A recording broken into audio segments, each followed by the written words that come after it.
Olá, sejam todos bem-vindos. Eu sou o professor Gerry, professor de Geografia. Estamos trabalhando então a Geografia Geral, na sua parte econômica. Então lembra que hoje nós estamos vivendo um mundo globalizado.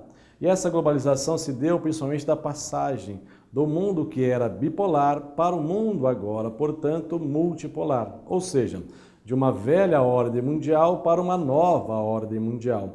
E a velha ordem mundial era, portanto, uma divisão bipolar, uma divisão ideológica. A ideologia de que o socialismo pudesse ser melhor do que o capitalismo. Então o mundo estava, a princípio, dividido entre o leste e o oeste, né? O oeste capitalista e o leste socialista. Com a falência do regime socialista, nós fizemos uma outra divisão do planeta.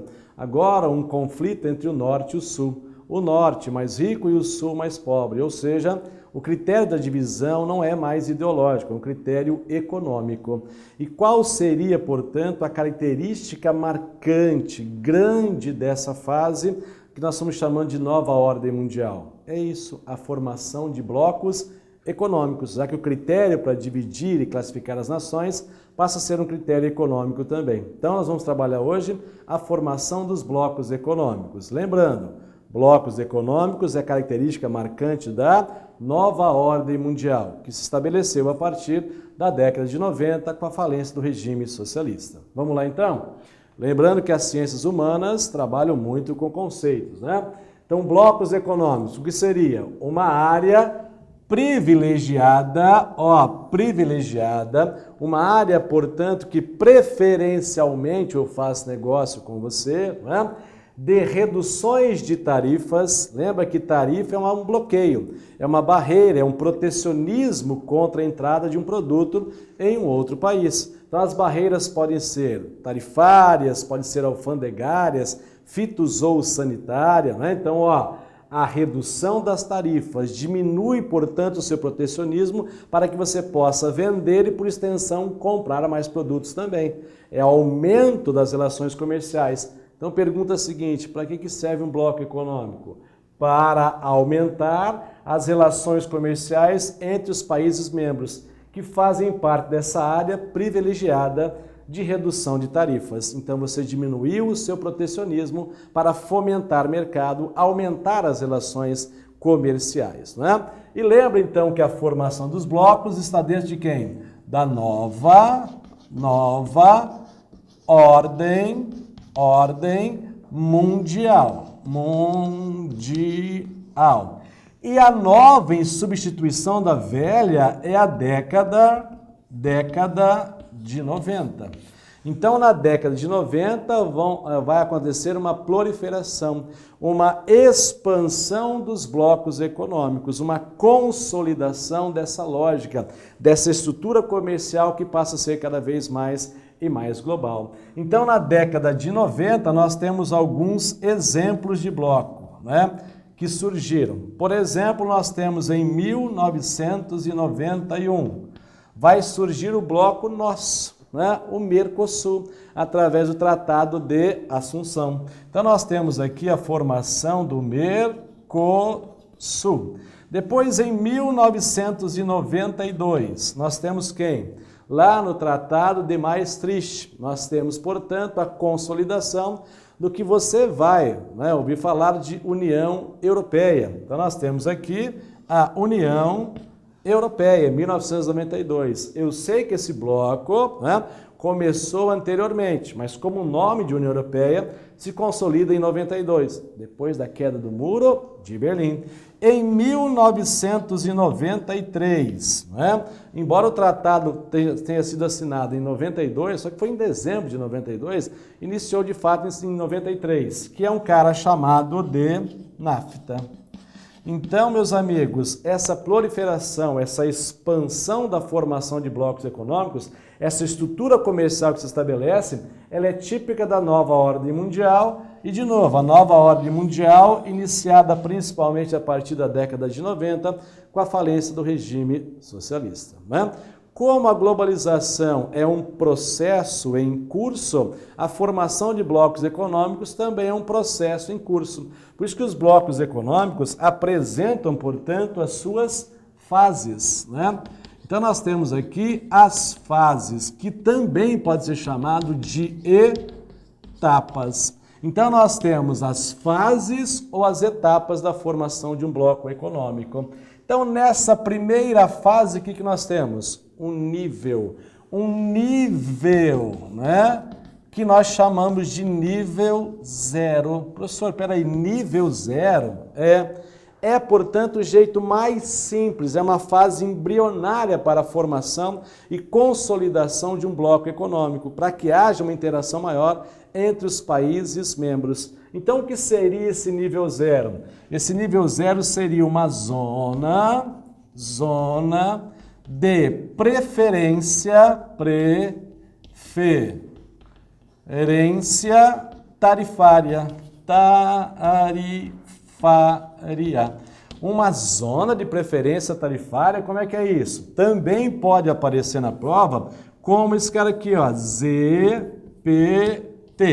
Uma zona de preferência tarifária, tá?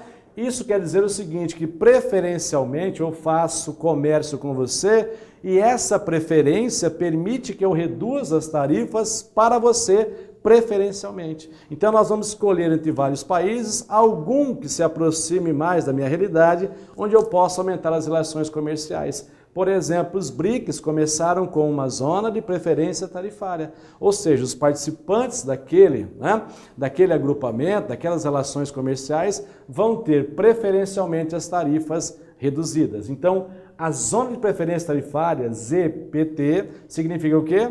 Diminuir as barreiras para aumentar as relações comerciais entre os países membros. Mas é um nível zero apenas, né? O que mais nós podemos ter aqui? Vamos sair do nível 0, vamos para o nível 1. Então nós temos agora um cara chamado de nível 1, não é? Então vamos lá, o nível 1. Como é que é esse nível 1, professor? Também é um cara chamado de zona, ó. Zona de livre comércio. Zona de livre comércio. Professor, o que eu posso fazer numa zona de livre comércio? Circular livremente as mercadorias, só e tão somente. Então, circulam livremente as mercadorias, pessoas não, capitais não, serviços também não. Então, é uma fase embrionária da formação desse bloco econômico. Aqui começou com uma zona de preferência, virou, portanto, um acordo entre eles, ou seja, a redução gradual, paulatina ou total das tarifas das barreiras, né? Qual o exemplo, professor, desse bloco? O exemplo dessa etapa de bloco é o NAFTA. O NAFTA é o Acordo Econômico da América do Norte, que envolve o Canadá, os Estados Unidos e o México. Mas espera aí, professor, qual a intenção americana em chamar para ser sócio um primo pobre? Nesse caso, o primo pobre é o México, não é o Canadá. Por quê? Porque eu sei que os Estados Unidos têm uma produção muito cara, de um regime fordista que se mantém até hoje. Então, qual seria o jeito mais barato de produzir? Não é em solo americano. É aproveitar a mão de obra mais barata mexicana, as leis ambientais menos rígidas, as matérias-primas mais baratas, as fontes de energias mais baratas, ou seja, levar para o México os componentes e lá serem montados através das maquiladoras, né? Maquiladoras, tem muitas delas, por exemplo, em Monterrey, que é a fronteira com os Estados Unidos. Aí eu faço duas coisas. Eu produzo um produto mais barato e impeço esse forte fluxo migratório de mexicanos para tentar a vida em solo americano. Lembra como são apelidados os mexicanos que entram em solo americano para o trabalho? Os braceiros, né? Não é um trabalho intelectual, é um trabalho braçal. Então, eu não quero receber você, eu vou até você, né? Então, você vê que apresentam vantagens para os países membros na formação desses blocos, aumentando as relações comerciais.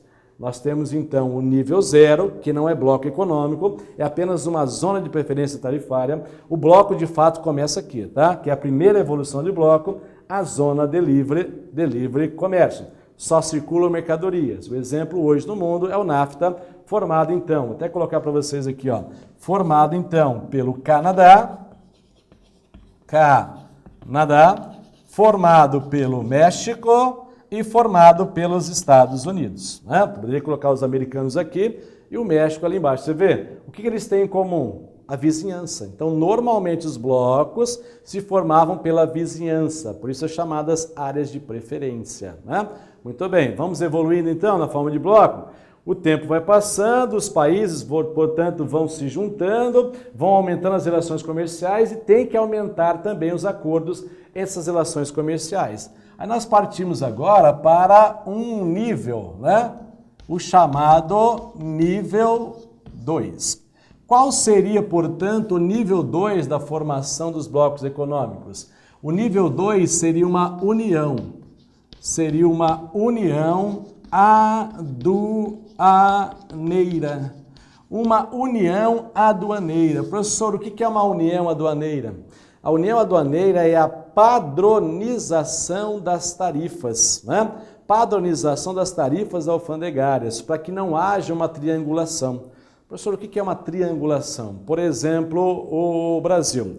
Ele é sócio do Paraguai no Mercosul. De repente, a China quer vender um produto para o Brasil, só que entrar no Brasil esse produto é mais caro porque a tarifa é mais cara.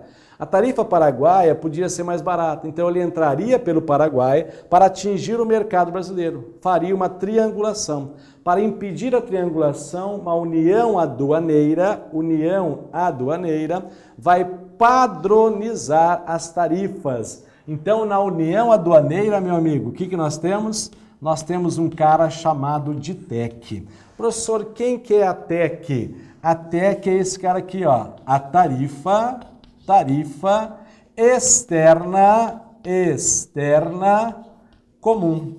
Quer dizer, todos os produtos que vêm de fora do bloco terão a mesma tarifa, para que não haja competição entre os países membros. Não há uma competição, há uma cooperação maior. Quem seria exemplo desse bloco? Exemplo desse bloco é um cara chamado de Mercosul. Então, meus amigos, embora o nome possa sugerir mercado comum do Sul, ele não é um mercado comum, tá? O Mercosul está na fase de união aduaneira. Então, não é um mercado comum. Tinha um sonho, porque o Mercosul ele apareceu como bloco no Tratado de Assunção, em 1991. E havia uma projeção que em dezembro de 94 se transformaria num mercado comum. Mas em dezembro de 94 se transformou numa união aduaneira e não evoluiu mais, né? Lembra que nós temos aqui, então, para o Mercosul, nós temos o Brasil, nós temos a Argentina, nós temos o Paraguai, nós temos o Uruguai. E o mais novo, nós temos, então, a Venezuela. Não é? Lembra de um detalhe importante, hein? Aconteceu no Mercosul uma suspensão, não uma expulsão.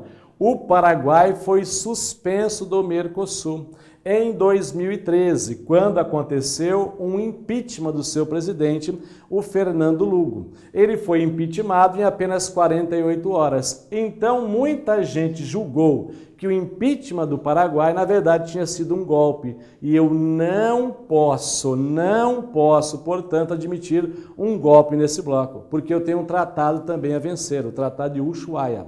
O Tratado de Ushuaia diz respeito ao seguinte: todo o país que pertence ao bloco do Mercosul tem a obrigação de manter e valorizar as regras das democracias representativas, ou seja, eleições diretas para presidente, o povo elegendo o seu representante. Como aconteceu supostamente um golpe, o Paraguai foi suspenso, não foi expulso, só voltou em 2014. O que aconteceu nesse intervalo? Nesse intervalo, nós aprovamos a entrada da Venezuela no bloco, porque o Paraguai não queria essa entrada em função da presença do Hugo Chávez. Então, quando o Paraguai foi suspenso, todo mundo votou a favor e a Venezuela faz parte do bloco desde 2014. Mas o que aconteceu em dezembro de 2016? A Venezuela passa a ser suspensa, Por quê? Por problemas econômicos, políticos, internos também. Não cumprindo as regras, né? Principalmente na manutenção das tarifas externas comuns e principalmente não cumprindo o Tratado de Ushuaia, já que o seu presidente, o Nicolás Maduro, tem, portanto, várias suspeitas sobre ele de que a eleição foi forjada, né? Deveria acontecer outra forma eleitoral e já existe presos políticos na Venezuela. Isso indica, portanto, não mais uma democracia, quase que uma ditadura. Então nós tivemos aqui a suspensão, não a expulsão, suspensão do Paraguai, que já voltou a ser membro pleno, e agora a suspensão da Venezuela, que ainda continua suspensa do bloco. As relações comerciais, portanto, também ficaram suspensas para vários produtos para o país chamado de Venezuela. Se estava ruim, ficou um pouco pior, tá? Muito bem. Parou por aí, professor? Não, nós temos mais evolução de bloco ainda. Então nós podemos ter a terceira evolução do bloco. Qual é a terceira fase, né? A terceiro nível, vou colocar nível, né? O nível 3. Quem que é o nível 3 desse bloco? Aí sim, o nível 3 desse bloco é o que nós chamamos então de mercado comum. Um mercado comum. Professor, o que pode ser feito nesse mercado comum? Ó, mercado comum a todos os países membros desse bloco, né? Então nós temos aqui nesse mercado comum a livre circulação de pessoas. Está vendo que eu não tenho nem no primeiro nível, nem no segundo nível, né? Livre circulação de capitais, quer dizer, de investimentos, de investidores. Nós temos também a livre o quê? Livre circulação de serviços. Né? O que mais que eu tenho? A primeira evolução do bloco, que é a livre circulação de mercadorias, e a adoção, a padronização das tarifas externas comuns. Então nós temos 3 de evolução, mais 2 da primeira e da segunda fase. É o que nós chamamos das 5 liberdades. Professor, quem que é exemplo do nível 3 de um mercado comum? O exemplo, portanto, único no planeta ainda é a União Europeia, né? Então vou escrever para vocês, ó, União Europeia é o exemplo, portanto, desse bloco. De novo, livre circulação de mercadorias, lá do nível 1, tarifa externa comum, lá do nível 2, para o nível 3, eu tenho ainda, somadas as 2 primeiras, livre circulação de pessoas, livre circulação de capitais, livre circulação de serviços. União Europeia. Lembra que União Europeia, esse nome acontece a partir de 1992. A expansão dos blocos a partir da década de 90. Ficou por aí, professor? Não, eu tenho mais um nível ainda, né? Então nós temos aqui um cara chamado de nível. O nível 4. O nível 4, né? Velocidade 4. Né? Muito bem, então, ó, nível 4 é quem mesmo? É uma união. União econômica e monetária. A união econômica e monetária. É mais ou menos assim. É quando você se casa, uma união estável, uma união civil. Você fez um contrato, casou, então você tem uma união econômica. E quando acontece a união monetária? Quando depois que você se casar, ou até mesmo antes, não sei, você vai ao banco e abre uma conta conjunta. Abrir uma conta conjunta, o dinheiro não é mais seu, nem mais meu. O dinheiro passa a ser nosso, né? Numa união econômica e monetária. Então essa união econômica e monetária só aconteceu por quê? Porque nós criamos um banco, o chamado Banco Central. E esse Banco Central é que vai emitir, portanto, essa moeda e vai controlar a emissão dessa moeda também, inclusive a própria flutuação do seu valor no câmbio internacional. E aí nós temos, portanto, a chamada moeda, a moeda única, que nesse caso aqui, a moeda única, nós conhecemos por euro, não é? E nós temos, então, na Europa, um cara chamado de zona do euro. Então, lembrando que o único bloco que chegou a esse estágio também, até hoje, o quarto estágio, também é a União Europeia. É o que nós chamamos, então, de União Europeia. Mas espera aí, professor, toda a União Europeia? Não uma parte dela. Aquele que faz parte da zona do euro. Porque tem país que faz parte da União Europeia, mas não faz parte da zona do euro. Por exemplo, a Inglaterra, junto com o Reino Unido. Eu entro no bloco, mas eu vou manter a minha moeda. A Dinamarca fez a mesma coisa, né? Muito bem. A Suécia fez a mesma coisa, disse, entraremos no bloco, mas não vamos adotar a moeda única, não é? Ou a moeda como o euro. Então, para chegar nesse estágio, tem que ter um banco central, uma moeda única, formando a zona do euro. Lembrando, hein? União Europeia de 1992. E o euro? Ele começou a circular somente em 2002, né? Somente em 2002. Tem país que entrou na União Europeia, mas não adota a moeda ainda, porque não provou que é bom o suficiente para ter a moeda única, né? Então, quem entra hoje, qual é o maior bloco econômico do mundo? O maior bloco econômico do mundo é a União Europeia, com 28 membros, mas nem todo mundo adota essa moeda. Somente 19 países têm como moeda única o cara chamado de euro. Aí nós temos o quinto estágio, nem vou escrever, nem vou colocar, porque o quinto estágio é a união política. A união política seria difícil, porque os países têm rivalidades, né? E as rivalidades fazem com que você se aproxime do país, mas de tal ponto, né, que você não possa ainda ter uma administração única, ou um partido comandando vários outros membros. Então não existe nenhum bloco, e talvez não exista no futuro próximo, um bloco que tenha uma união política também. Então a união passa a ser econômica, mas não é política. Tá bom, gente? Espero ter ajudado. Um abraço. Até a próxima.